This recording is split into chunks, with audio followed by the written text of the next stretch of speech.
Good evening, I'm Katerina Georgieva. This is CBC Windsor News. Thanks for watching. A sigh of relief as the 13-year-old girl that went missing is found. Plus, businesses on Banwell are up in arms over construction. They say road work has their customers going elsewhere. No more Windsor police on motorbikes. They're being traded in for bicycles. We'll tell you why. And a look inside the Matthew House Refugee Center of Windsor, where every room is currently occupied. We begin tonight with an update on the missing teen. The 13-year-old girl who disappeared earlier this week has been found. A spokesperson with the service says the teenager is with police. That's as of this afternoon. She had disappeared on Monday after she was reportedly last seen entering a gray SUV in South Windsor that morning. Yesterday, we learned Major Crimes was investigating. And at that time, she was considered a runaway, though police weren't yet ruling out other causes for her disappearance, like human trafficking. The community has rallied around the family this week to help in the search. Police say they won't be sharing any more information at this time out of respect for the family. Education workers are threatening to go on strike Monday. That walkout earlier this month shut down English Catholic schools in our area. And if there is a labor disruption this time around, it means different things between both major English school boards. The CBC's Jason Vio joins us live now to explain the very latest. Jason, let's start with the English Public School Board. What can parents and students expect on Monday if there's a strike? Well, Katerina, on Monday and Tuesday, it would be the status quo, all students at school in person. Here's where things would change. On Wednesday and Thursday, if that strike continues, students would be learning from home and be given work to do for those 2 days. And then on Friday, until the strike is done, all students will be learning virtually. That's at the public school board. The only exception is Pelee Island School will remain fully open during any possible CUPE strike, and students in special education programs will also remain in school, and transportation for them will continue. Another potential shift: all after-school programs, including sports, will be canceled if there's a strike at the public board. There are some exceptions to that, though, and those will be communicated by individual schools. Well, now let's turn to the Windsor-Essex Catholic District School Board. What do we know? Well, a much different contingency plan for that board. If there is a strike on Monday, almost all students will be in school for in-person learning. Here are the exceptions to that, though. Students with complex learning needs will not be in school. Principals will contact those families to talk about other arrangements. And kindergarten students also won't be in class every day. Those JK and SK students will be given schedules to alternate the days they have in-person learning. This is a much different approach to this same labor disruption earlier this month. That's when all Catholic students were at home for 2 days. And it's worth noting both boards have different employee types represented by CUPE. At the Catholic board, they include educational assistants, early childhood educators, and more, while at the public board, it's not those support staff, but rather custodians, secretaries, IT staff, and others. Jason, what's the latest on the ongoing deliberations? Well, what we know tonight, CUPE served that strike notice just yesterday to begin Monday if an agreement cannot be reached. There has been some progress, though. Both sides have agreed to a $1 per hour raise for each year of the contract, which is about 3.5% annually. But the union continues to fight for an increase in staffing levels for EAs, librarians, and ECEs. The government, though, says it's put forward multiple improved offers and hasn't asked for any concessions. Everyone will know this Sunday by 5 p.m. whether there will be a strike on Monday or not. Thanks for this, Jason. CBC's Jason Vio live in studio tonight. Federal finance officials testified today at the inquiry into the government's use of the Emergencies Act. They say the protests that began in late January came at a very challenging time for the economy and defended the decision to freeze the bank accounts of convoy protesters. Marina von Stackelberg has more on the story from Ottawa. As protesters dug in their heels in downtown Ottawa and at border blockades across the country, the Canadian government wanted to find a way to cut off the flow of money propping the convoys up. But existing laws didn't allow for that. Pretty much anything that we could do would require a legislative change. And legislative changes, by their nature, take an extended period of time. The Emergencies Act gave authorities the power they needed. The RCMP provided information about the protesters to financial institutions, who then moved to freeze their accounts. If you could do it with freezing bank accounts or whatever other measures were necessary, that was an awful lot better than having to go in with police and clubs, right? Finding instruments that create an environment where people have an incentive to go home, having made their point, that seems to us to be a path worth pursuing. In total, $8 million in assets were frozen from about 280 accounts. The lawyer for convoy organizers argued cutting off the funds raised for them through crowdfunding sites was infringing on Canadians' rights to support a political cause. When the government interferes with what is to be done with those funds, can you not agree that it interferes with those donors' freedom of expression? Can you agree with that? Look, the government took a decision that these activities were illegal. Civil liberties groups also pushed officials on the lasting impact on protesters' credit ratings and whether the government had really exhausted all other options. Canada's finance minister says invoking the Emergencies Act was the last resort. I remain today absolutely convinced it was the right thing to do, and I'll have more to say next week. The inquiry is now heading into its final week. Chrystia Freeland, other cabinet ministers, and the Prime Minister himself will be called to testify. They made the final decision to invoke the Emergencies Act. Marina von Stackelberg, CBC News, Ottawa. Some people in East Windsor are not happy with construction taking place outside their front door. The city says the project might be finishing ahead of schedule, but business owners tell the CBC's TJ Deere being cut off from a busy road has led to a dip in customers. This is what the intersection of Banwell Road and Wildwood Drive currently looks like.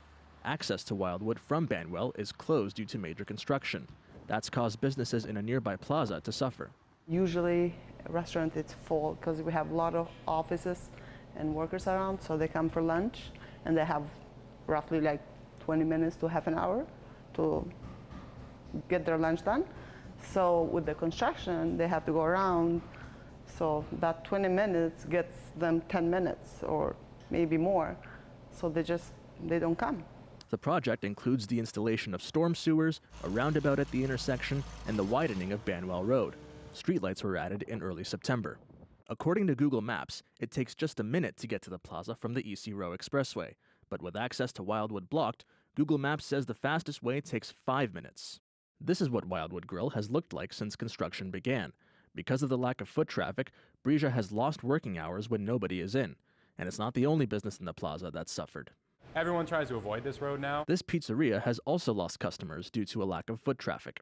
Everyone that comes in, they basically say they never go down Banwell anymore. There's people that live literally across the road and don't know we're here because they don't want to go down Banwell Road. Bloom filed a damage claim form to the city 2 months ago, which was denied. The city said right turns could have been made onto Wildwood until September 19th, adding, "I hope that you can appreciate that public works like this inevitably cause short-term disruptions." I understand there's hardships with the business and there's some business loss, and we apologize for that, but we are trying to expedite the work as much as possible to further minimize impacts to those businesses. The paving has started here today, and Murad says paving will continue into next week. Although the city's construction project website says the entire project will be finished by June 2023, Murad wants everything done by December. TJ Deere, CBC News, Windsor. You may have noticed a shift in how Windsor police officers patrol our city. Most are still in traditional cruisers, but some have swapped their bikes for a quieter kind. The CBC's Jason Vio explains. Remember, it's not a fast-speed skill. The Windsor Police Service is switching gears to more of these. And none of these. The decision to sell off all 6 Windsor Police motorcycles happened quietly last year for a few reasons. Costs. Police say it's cheaper to train, buy, and maintain regular bikes compared to motorcycles, and the motorbikes weren't used very often as it's weather dependent. If we could utilize our officers in the best way, put them on a mode of transportation that will get them out to serve our community better, that's all the things that we took into account, and we felt that this would be the best thing for our service. So police ditched these bikes to buy 12 more of these this year and plan to add another 12 next year. And people love us. People love seeing guys on bikes. We're easily approachable. Although speed between the two bikes isn't comparable when pursuing a suspect or rushing to an emergency, police say the pedal bikes do have some advantages. One big one, they have gear to be used in snowy and rainy conditions, and they're not as noisy. On a bicycle, an officer can go into any area and be unknown and actually probably catch up to somebody before they even know that they're there. Other police services still find value in motorbikes. Just 2 hours up the 401 in London, they call them a proud piece of police history. The London Police Service has been using motorbikes for traffic enforcement, special events, and escorts since 1920. Although Windsor Police sold them off for $20,000 each, they're not against bringing them back down the road. Jason Vio, CBC News, Windsor. For decades, oil has defined Alberta's economy, but a new poll suggests many Albertans are rethinking oil's place in the province's future. The CBC's Elise Von Schiel has the story. Oil may be king in Alberta, but people don't want to hang the province's future on it. That's the finding of new research done by Janet Brown Opinion Research for CBC News.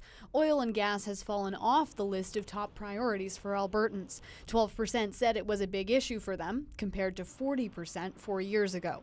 Janet Brown led the polling project. Now it seems like Alberta is evolving into a place where you can still value the oil and gas industry, you can still root for its success, but at the same time, you can also be pro-environment and you can see the need for the oil and gas industry to be transitioning and to be doing things differently. 59% of respondents said they thought transitioning away from oil and gas would benefit Alberta's economy in the long term. Most survey respondents, 62%, said they thought more should be done to address climate change. Albertans might not be ready to say goodbye to oil, but the polling suggests most are ready for a future with less of it. Elise Von Schiel, CBC News, Calgary. Let's take a live look outside there. We had periods of snow throughout the day, and we'll have more tonight and more tomorrow. Colette Kennedy is with us in just a few moments with your full weather forecast. Stay with us.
The return of Windsor's tunnel bus to Detroit has been delayed. It's also something concert goers and sports fans are being told not to rely on.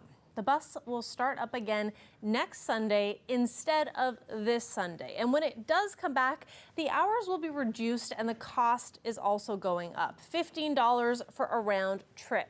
Trips start at 6 a.m. from Monday to Saturday, and the last trip leaves Detroit at 9:41 p.m. Sunday runs from 8 a.m. to 7:41 p.m. It will only be one bus leaving Windsor every hour on the hour.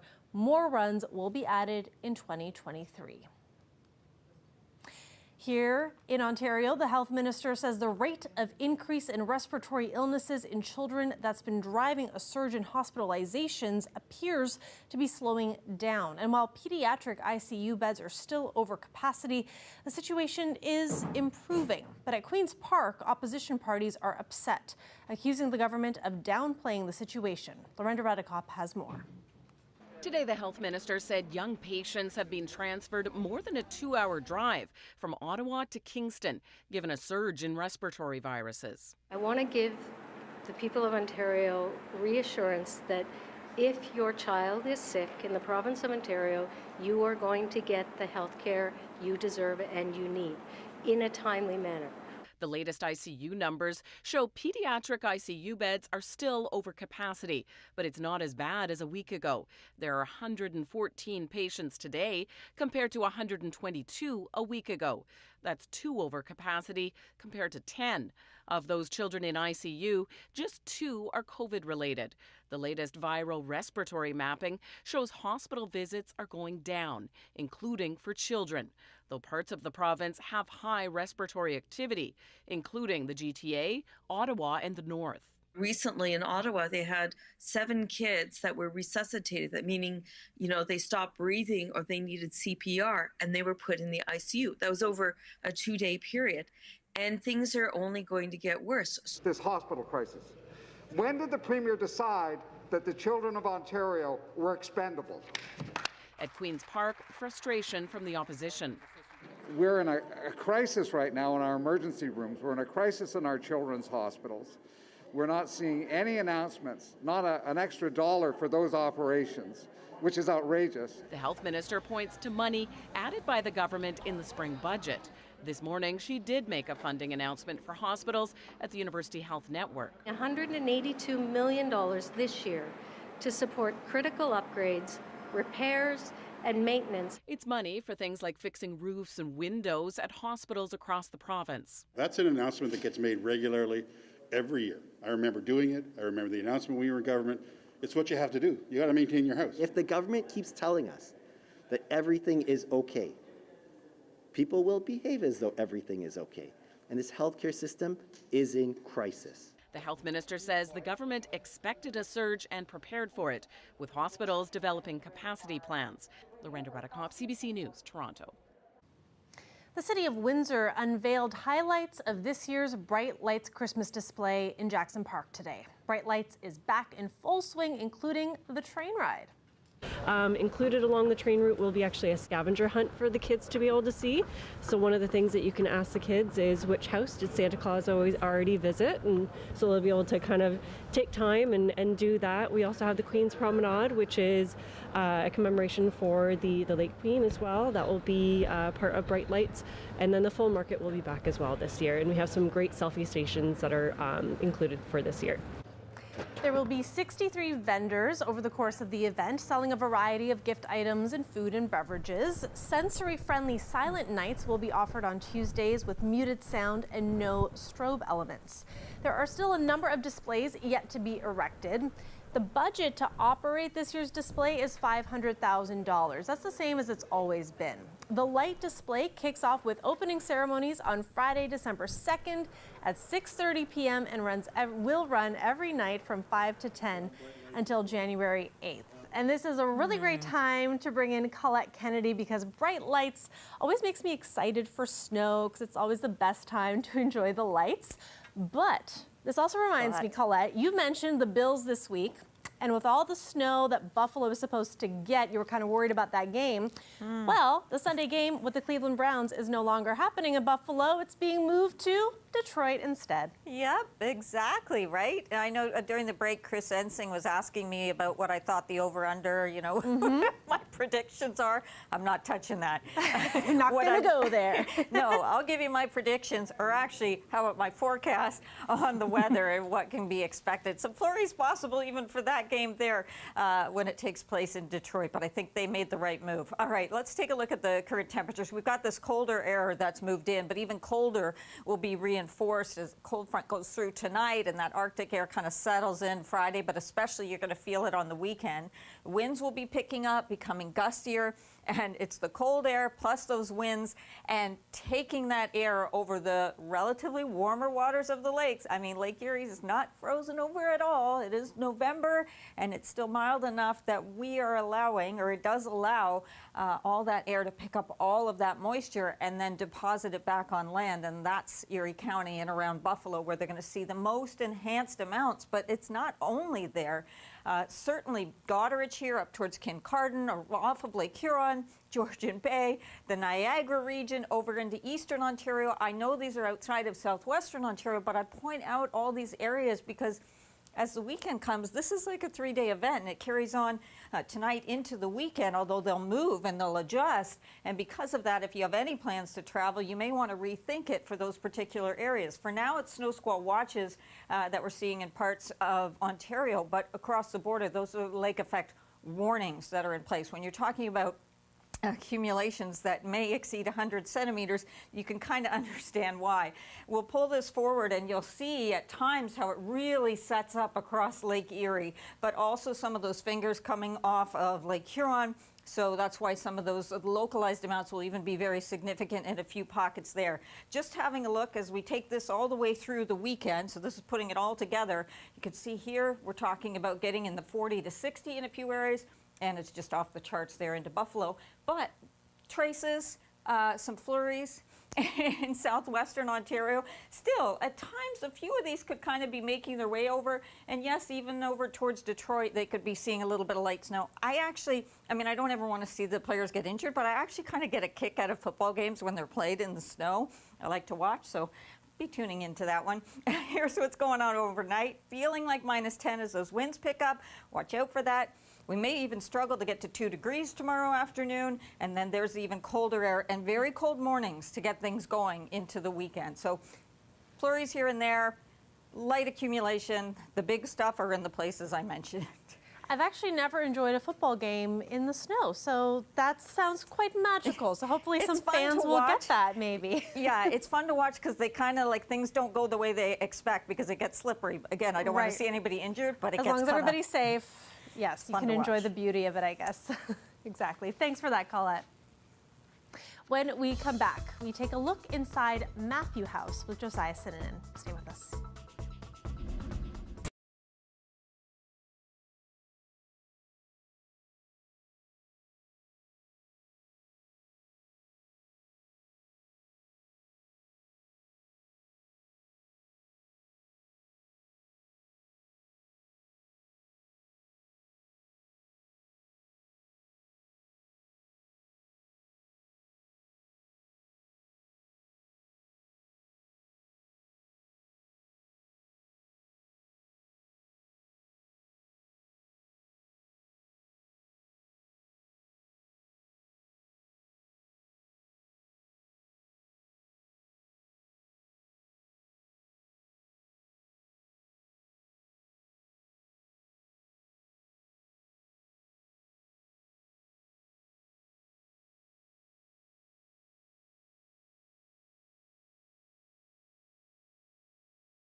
Welcome back. The Matthew House Refugee Center of Windsor says donations are down.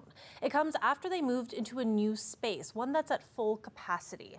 For a closer look, we are joined by CBC's Josiah Sinanen. Josiah, you had a full tour of the center today. Tell me about that. I did. So I visited the center earlier this morning, and I was inspired to do so because we actually had the executive director, Mike Morency, on Afternoon Drive earlier this week, talking about how they're part of the living wage program here in the city. So the Matthew House is a really interesting organization. They have a really specific mandate, and that's to help refugee claimants in our community. So it is a nonprofit. It's 100% sponsored by donors. And over the past few years, as you mentioned, they've grown from a small 4-unit home that could only house so many families, and now they have a 23-unit building. So even after that expansion, they are currently full right now, and they're housing over 80 men, women, and children who need support coming to Canada, often escaping unsafe situations internationally. And Josiah, you mentioned refugee claimants. So for somebody who doesn't understand that distinction, can you explain that? Yeah, really great question, Kat. So there is kind of a debate between the government of Canada that they go back and forth between asylum seeker and refugee claimant. So a refugee claimant is someone who's not sponsored to be here. So when they arrive, no one's waiting for them at the airport, and sometimes no arrangements can be made for them in time to settle. So oftentimes these families escaping these dangerous situations will arrive with $15 in their pocket, no language skills. So Matthew House focuses on them specifically. So they do have housing, but they also literally provide everything for these families: English courses, school registration, legal help, medical assistance. And it's all happening right here in our city, which I thought was pretty astounding. And Yeah. you visited them today. I did. Yeah. So I actually went to Matthew House to check it out and take a deeper look, and let's take a look at that together. For me as a professional, you know, I would be lying if I said, oh, it's just a job. It's immensely gratifying to work. We have the opportunity to journey alongside such amazing people. So we've now gone from that little 3-bedroom house to a 23-unit, 18,000 square foot facilities. The longer COVID dragged on, and now we're into 2022, and we're still dealing with COVID, we're dealing with some other viruses, and we're dealing with inflation. We're really seeing our individual and organizational donations to Matthew House drop off. We're off by well over 35%, which is a big hit when you've got, you know, a $450,000 budget. That's almost a third of your budget. So clearly a need for donations there, Kat. Definitely. Thanks so much for this, Josiah. Thank you, Kat. That's CBC's Josiah Sinanen, and that is it for CBC Windsor News. For news anytime, go to our website, cbc.ca/Windsor. Thanks so much for watching, and have a wonderful night.